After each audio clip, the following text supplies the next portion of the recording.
பாரம்பரியம், இதுதான் நம் பெருமை மிகு பரதநாட்டியம். உலகமே வியந்து பார்க்கும் நம் மண்ணின் கலை இன்று இந்த மேடையில் ஒரு புதிய சரித்திரம் படைக்கப் போகிறது.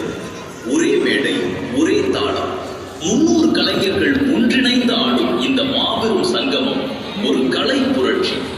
ஜோடி சலங்கைகளின் ஓசை ஒரு சேர ராகமாக ஒலிக்க இந்த காட்சி நம் கண்களுக்கு கிடைக்கும் ஒரு வரலாற்று விருந்து. கை முத்திரைகள் பேசும், கண்கள் உணர்ச்சிகளை சொல்லும், கால்கள் தாளமிடும். கட்டுக்கோப்பான இந்த நடனம் நம் பண்பாட்டின் வலிமையை உலகிற்கு எடுத்துச் சொல்கிறது. திறமைக்கும் ஒற்றுமைக்கும் சான்றாக இதோ ஒரு உன்னத தருணம். நம் பாரம்பரியத்தின் பெருமையை பறைசாற்ற கலைஞர்கள் இணைந்து வழங்கும் இந்த மாபெரும் நாட்டிய பேரணி இதோ